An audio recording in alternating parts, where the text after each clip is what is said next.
So recently, I've been getting a little bit of, abuse. Abuse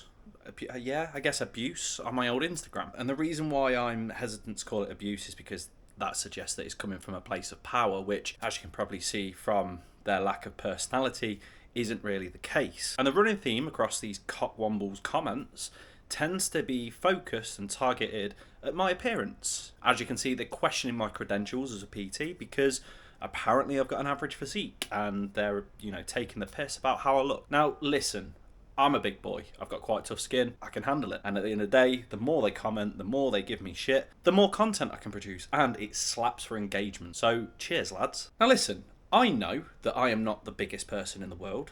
I know that I'm probably not going to win any bodybuilding contests anytime soon, and I'm definitely not going to enter any. So why do these people assume that that's what I want to do? Listen, I've been in a position where I've been severely underweight when I first started my own fitness journey. As you can see in this picture right here, it looks like my clothes are hanging off me and I'm about 65 kilograms wet through. No muscle mass at all, feeling really shit about myself, really, really unconfident. You get the drill. I've been through a muscle building phase in which I got to a point where I'm averaging around 80 kilograms. I've been to the gym quite a lot and I feel really good and really, really, really strong. I've also been through a fat loss phase just to prove that I could, just to show people that if you adopt and apply the things that I say, then you can lose fat.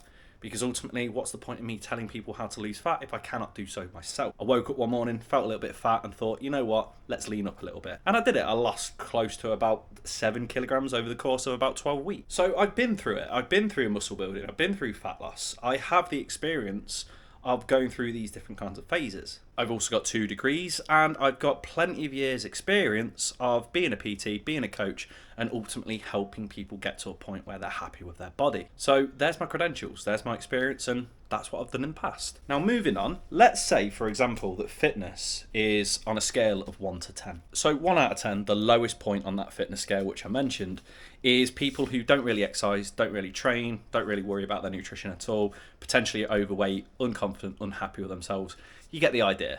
On the other side of things, 10 out of 10 when it comes to fitness is, in this day and age, portrayed as being these people who do enter bodybuilding contests, physique athletes, people who don't mind being in underwear, getting spray tan up to their gills and getting their physiques judged by a number of judges. But the thing is, these people will sacrifice a lot in order to get to that point. They will go on 12, 14 week heavy deficits, restrict everything that doesn't contribute towards this physique. No nights out, no social life, probably haven't been on a date in about half a year because it interrupts their gym schedule. They also dehydrate themselves in order to make themselves look a little bit vascular, which in my opinion is fucking mental. Now don't get me wrong, I know people, I have friends who are at this 10 out of 10. Honestly, believe me when I say, it isn't the happiest place in the world. Females who have been at this point, they actually go to lose their periods. Men who get to this point don't really have a social life outside of the gym. So on this scale of 1 to 10, if you had to ask me where I put myself, I'd say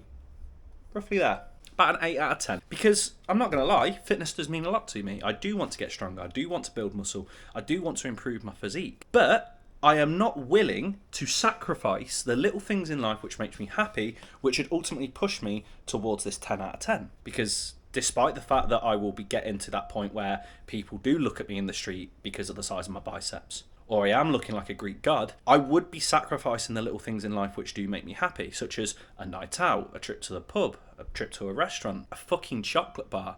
And I'd have to go to the gym about 14 times a week in order to get to that point. And I'm not going to lie, I don't want to do that. I don't want to be going to the gym twice a day, 6, 7 times a week in order to get to that point. I don't want to be giving up social life. I don't want to be giving up takeaways. I don't want to be doing all this shit which you need to sacrifice to get to that point. And that philosophy coincides with the people I also help coach. I don't want to be coaching athletes. I don't want to be coaching bodybuilders. I don't want to be coaching people that are happy to dehydrate themselves, go on a very restrictive diet for about 14 weeks in order to stand on stage and get their physique judged by a bunch of people. That is not me. That's not who I'm about. I instead try and help people who currently don't feel absolutely amazing within their body, who currently don't feel confident within their body, who can't have sex with their partner with the lights on, who probably have a really terrible relationship with both food and exercise, and I try and help fix that. I try and help people go from the 1 or the 2 up to about the 7 or the 8. I don't try and help people from the 7 to the 8